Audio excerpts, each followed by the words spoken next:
اعوذ باللہ من الشیطان الرجیم بسم اللہ الرحمن الرحیم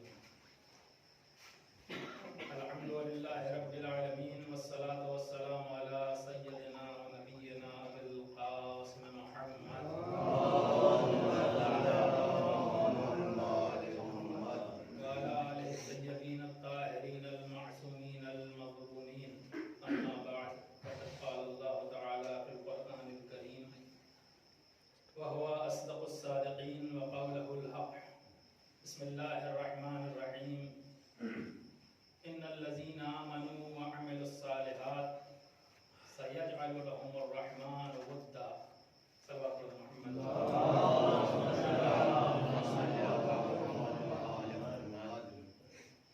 جس آیہ کریمہ کی تلاوت کا شرف حاصل کیا خالق کائنات ارشاد فرما رہا ہے ان الذین آمنوا وعملوا الصالحات، بے شک وہ لوگ جو ایمان لائے اور عمل صالح انجام دیتے ہیں، سیجعل لهم الرحمن ودا، ان قریب اللہ لوگوں کے دلوں میں ان کی محبت پیدا کر دے گا۔ بعض مفسرین نے اس آیت کے ذیل میں نقل کیا ہے کہ یہ محبت جو اللہ لوگوں کے دلوں میں ایجاد کرتا ہے صاحبان ایمان کی، وہ صرف مومنین سے مخصوص نہیں ہے، بلکہ کبھی کبھی ایسا بھی ہوتا ہے کہ اگر کوئی اللہ پر ایمان لاتا ہے اور عمل صالح انجام دیتا ہے تو کفار و مشرکین کے دلوں میں بھی اللہ اس کی محبت پیدا کر دیتا ہے،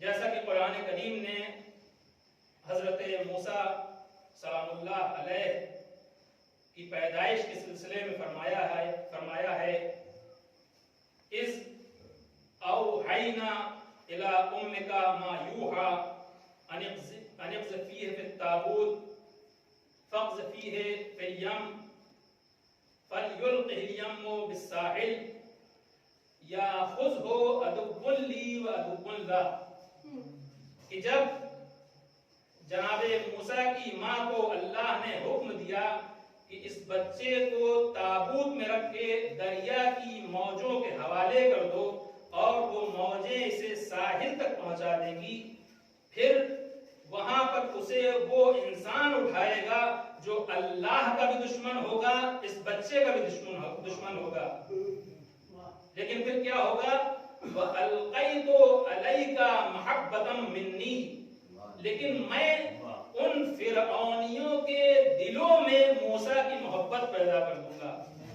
اور ہم نے دیکھا ہے، ہم سب نے دیکھا کہ وہ فرعون جس نے اس موسیٰ کو مارنے کے لیے سینکڑوں بے گناہ بچوں کا قتل کر دیا تھا، اسی نے موسیٰ کی پرورش کی ہے، موسیٰ کو اپنے بچے کی طرح پالا ہے۔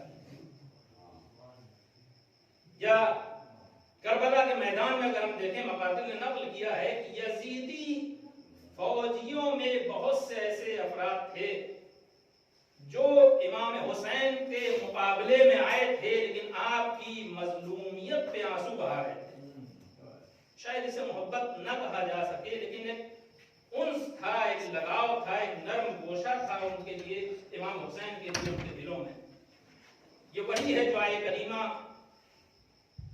سَيَجْعَلُ لَهُمُ الرَّحْمَٰنُ وُدًّا، آج ہم جن علماء اور شہداء کی یاد منانے کے لیے یہاں پر جمع ہوئے ہیں، جس میں سے ایک عظیم شخصیت جس کا تذکرہ استاد محترم نے بھی کیا، شہید قاسم سلیمانی، گزشتہ برس جب وہ شہید ہوئے ہیں، آپ سب نے اپنی آنکھوں سے دیکھا ہوگا کتنے ایسے لوگ تھے جو اس سے پہلے شہید سلیمانی کو جانتے بھی نہیں تھے، لیکن جیسے ہی انہوں نے ان کی شہادت کی خبر سنی ہے، ان کا دل غمگین ہو گیا، ان کی آنکھوں سے آنسو جاری ہو گئے۔ اور یہ صرف مومنین کے لیے نہیں تھا، بلکہ دوسرے ادیان و مذاہب کے ماننے والے بھی ان پہ رو رہے تھے، ان کی یاد منا رہے تھے، اور یہ سلسلہ آج تک جاری و ساری۔ شاید معصومین کے بعد یہ دنیا کی تاریخ انسانیت کی واحد فرد ہوں کہ جن کے لیے اتنا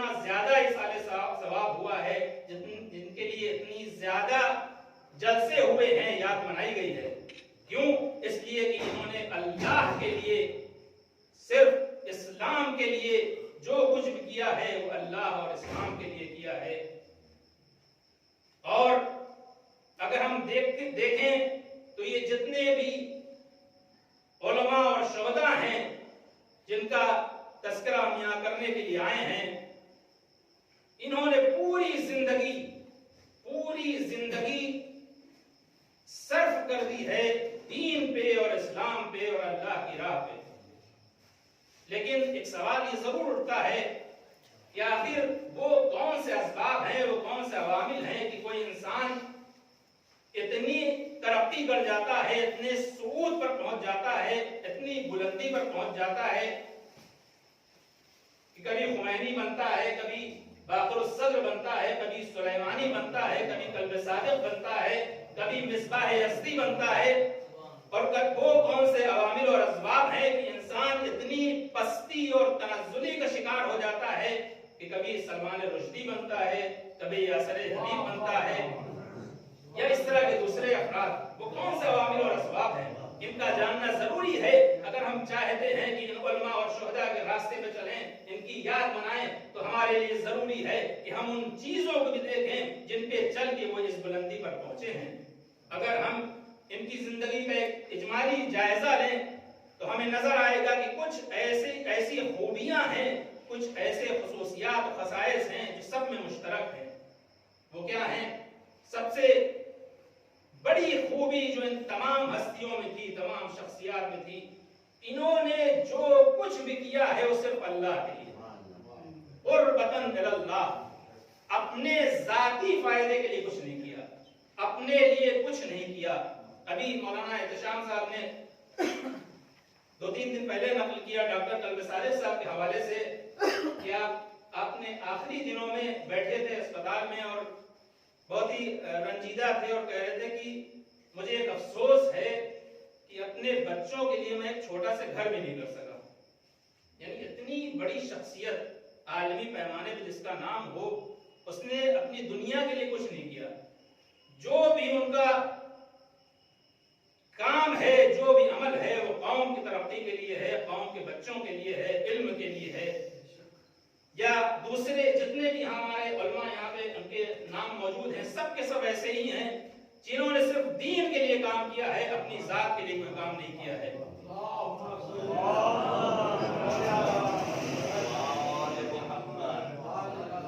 قرآن کریم بھی 2 طرح کے لوگوں کا تعارف کرتا ہے. فَمِنَ النَّاسِ مَن يَقُولُ رَبَّنَا آتِنَا فِي الدُّنْيَا، کہ بار الہ جو کچھ بھی مجھے دے اسی دنیا میں دے دے. اب وہ ایسے لوگ ہیں جنہیں یہ دنیا چاہیے ہوتی ہے، چاہے جائز طریقے سے آئے، ناجائز طریقے سے آئے، حلال راستے سے آئے، حرام راستے سے آئے. نہیں، اس سے مطلب نہیں ہوتا ہے، بلکہ بس صرف دنیا چاہیے ہوتی ہے. اللہ کہتا ہے ٹھیک ہے ہم تمہیں سب کچھ دے دیں گے، لیکن کیا؟ وما لہو فی الآخرۃ من خلاق، لیکن آخرت میں کچھ نصیب نہیں ہوگا. لیکن کچھ ایسے لوگ بھی ہیں فمنہم من یقول ربنا آتنا فی الدنیا حسنہ وفی الآخرۃ حسنہ وقنا عذاب النار. پروردگارا اگر ہمیں اس دنیا میں کچھ دینا تو نیکی دینا، حسنات دینا، اگر آخرت میں دینا تو نیکی دینا، اور ہمیں عذاب جہنم سے محفوظ رکھنا. تو 2 طرح کے گروہ ہیں. ایک وہ ہیں جو اپنی ذات کے لیے چاہتے ہیں، ایک وہ ہیں جو اپنے لیے چاہتے ہیں. لیکن ایک دوسرا گروہ وہ ہے جو اپنے لیے کچھ نہیں چاہتا ہے. جو کچھ بھی ہے اس کا درد ہے وہ قوم کا درد ہے، جو بھی ہے بچوں کی تعلیم ہے، جو کچھ بھی ہے وہ قوم کے لیے ہے، دین کے لیے ہے، اسلام کے لیے ہے. ہمارے تمام علماء قابل قدر ہیں، قابل احترام ہیں. لیکن اگر ہم پچھلے 50 سالوں میں دیکھیں تو ہندوستان میں ایسے تو بہت سے علماء نے کام کیے ہیں اور مجتہدین بھی ہوئے ہیں ہمارے ہندوستان کی زمین سے، لکھنؤ کی زمین سے. لیکن 40-50 سالوں میں اگر دیکھا جائے تو 2 ایسی عظیم شخصیت ہیں کہ جن کا کردار بہت زیادہ نمایاں ہے اور قوم کے ہر فرد پہ، بچے پہ ان کا احسان ہے. ایک